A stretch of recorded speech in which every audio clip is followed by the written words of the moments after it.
Hello guys, welcome back to our YouTube channel guys para sa latest update natin dito kay Infinix ngayong February 4, 2024. Guys, sa mga nagre-request nga pala ng latest update ay tama-tama guys at andito tayo kay Infinix SM City Lipa para sa latest update natin sa kanilang mga model. At syempre guys, sa mga naghahanap ng kanilang mga budget phone tama-tama kasi si Infinix ay maraming mga budget phone ngayon.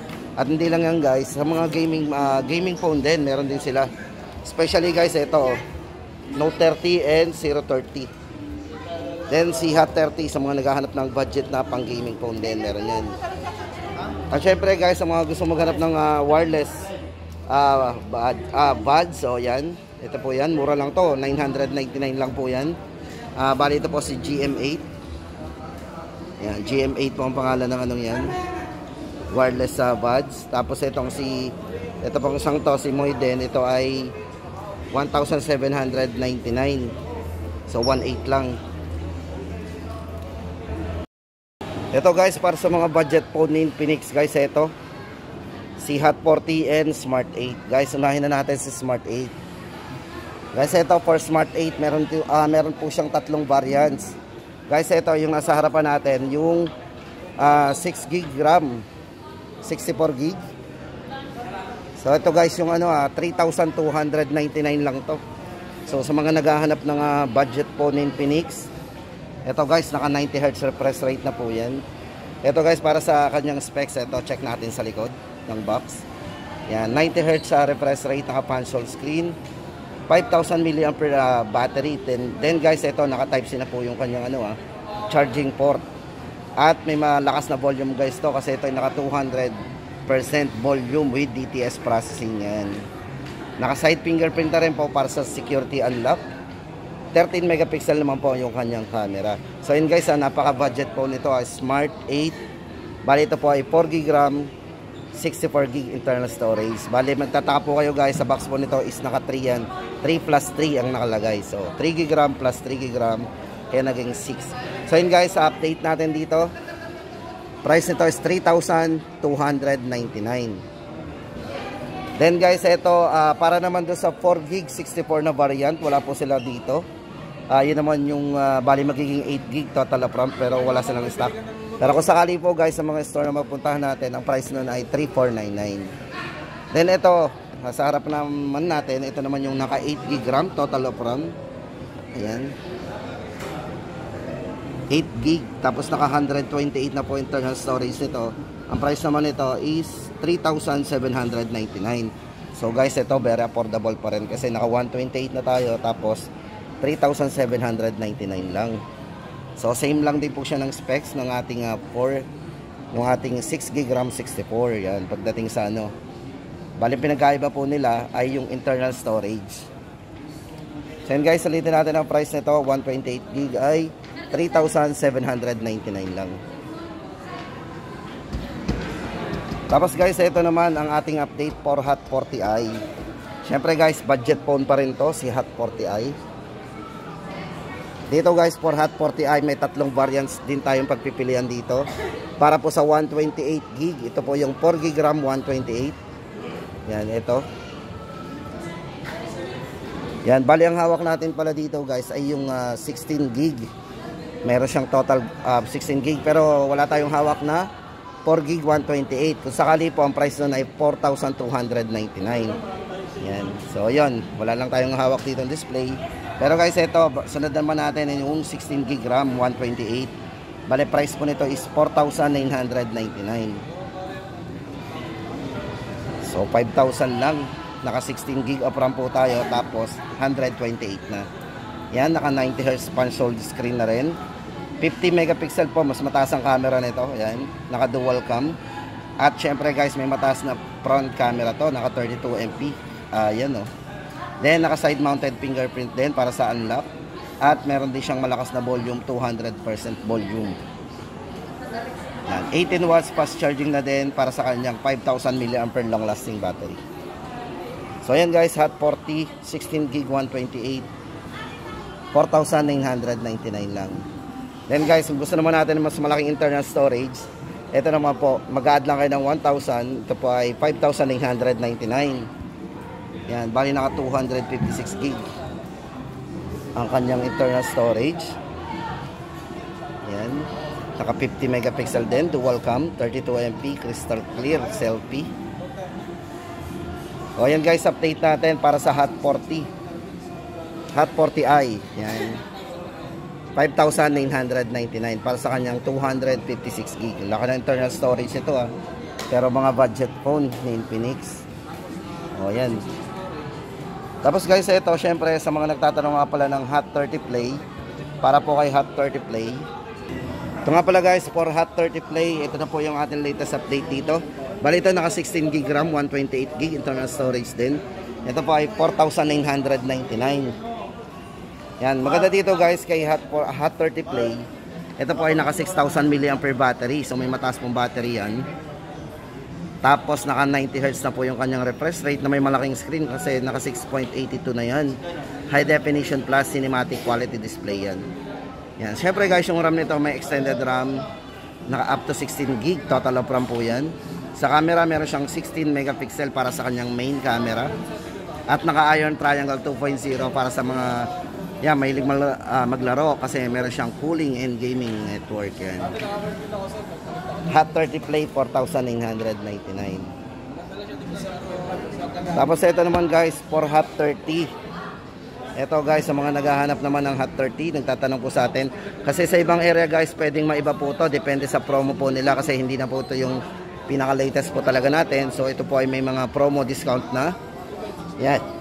Dito po sa SM Lipa Infinix guys, ito ay naka-promo pa rin. From 6,999 less 1,000, magiging 5,999 na lang po yan.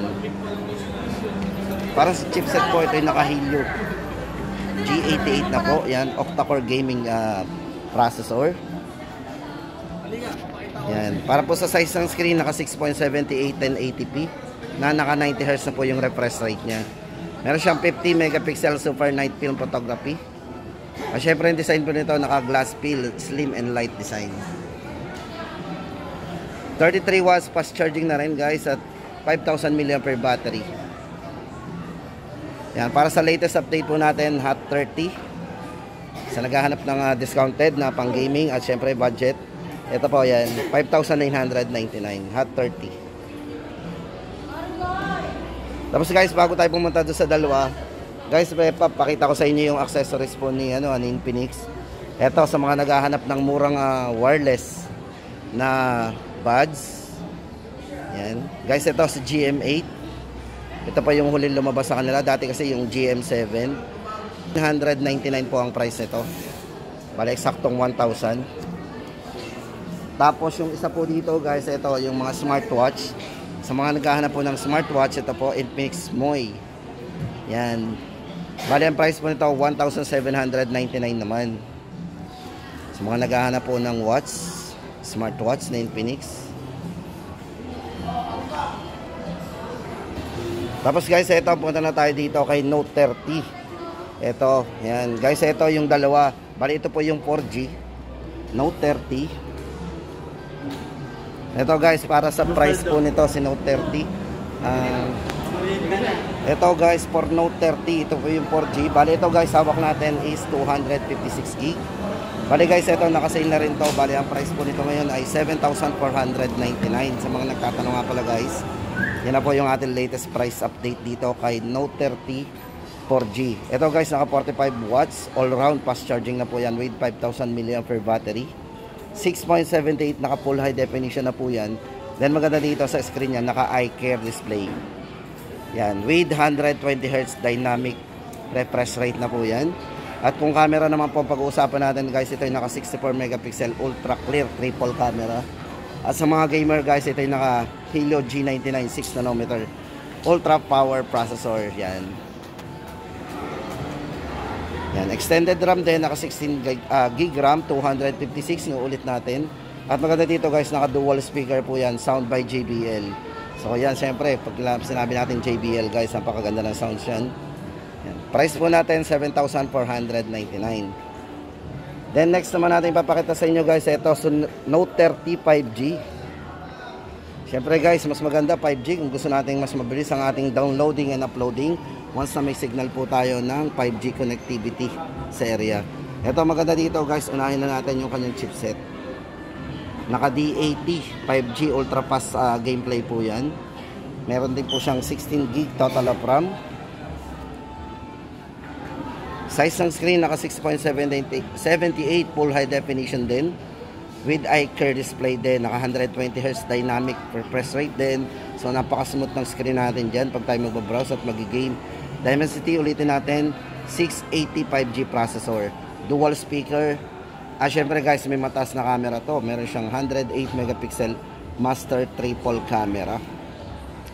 Ulitin natin guys, 16GB RAM, 256, 8,999 naman po ang price nito. So yan guys, naka-sale na yan. Dati itong 10,000 dating 999. Ngayon po ay 8,999. Tapos guys, dito na tayo kay 030. Syempre, yan, sa mga nagre-request po ng presyo po ng 4G edition po nito, 030. Unahin na po natin. Ito guys ay 9,999. Ito bali naka 16GB RAM, 256 internal storage. Then maganda po sa resolution ng video guys ito. Ito yung naka 2K resolution na rin.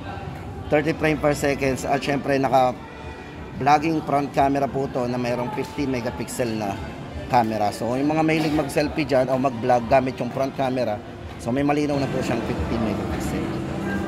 At syempre guys ito naka 3D curved AMOLED screen po yan. 120Hz na rin. At yung glass po nito is naka Corning Gorilla Glass. Yan. Papakita natin sa inyo yung design nito guys. Chipset po nito, naka Helio G99 na rin, gaming chipset para po dito sa 4G. Yan. Tapos compare naman po natin guys. Ito, price natin dito 9,999. Then para po dito sa 5G, ito naman ang ating price, 14,999. Ito po, mas mataas po ang RAM nito kasi ito ay naka 21 total of RAM, 256 internal storage. Syempre guys, naka 4K resolution at naka 60 frame per seconds ang kanyang video. Ayan. Tapos meron din siyang 50 megapixel pagdating sa front vlogging camera. So pagdating naman po sa chipset guys, syempre mas mataas din kasi naka MediaTek Dimensity 8020 5G powerful processor. 68 watts supercharged na rin with 5,000 mAh long lasting battery. 108 megapixel with optical image stabilization. So yun guys, napaka-smooth ng video natin dito kung mag-create tayo ng video. At meron nga po, naka 144 din to, 3D curved AMOLED display. Yan guys, para sa latest update natin sa presyo po ng 4G, 9,999 at sa 5G po ay 14,999. O yan guys, ano pang hinihintay natin sa mga naghahanap ng budget phone in Infinix, especially ngayong February 4, 2024. So yan, pwede pong mabago yung pagdating sa kanilang mga promo yan, yung mga hindi na latest model guys. Yan. Pero syempre yung mga latest, dapat same price po yan. At syempre guys, ito naman yung Hot 40. Ayan, for Hot 40 Pro. Ito po yung huling lumabas po sa kanila. Ayan. Bali ito guys, at naka 8GB RAM 256. Bali ang price po nito is 7,499. Naka MediaTek Helio G99 na rin po yan para sa kanyang gaming chipset. 108 megapixel portrait camera plus 32MP para sa kanyang selfie. Naka 120Hz na rin po yung refresh rate ng screen at naka 33 watts superbook charge na rin with 5,000 mAh battery. So guys, ito yung huling lumabas po kay Infinix, si Hot 40 Pro. Ito ay 7,499. At yun guys, dito nagtatapos ang ating latest update. Sana ay nakatulong tayo guys sa mga naghahanap pa lang ng kanilang mga personal phone, pangregalong cellphone at syempre pang gaming phone na budget phone. At accessories din yan.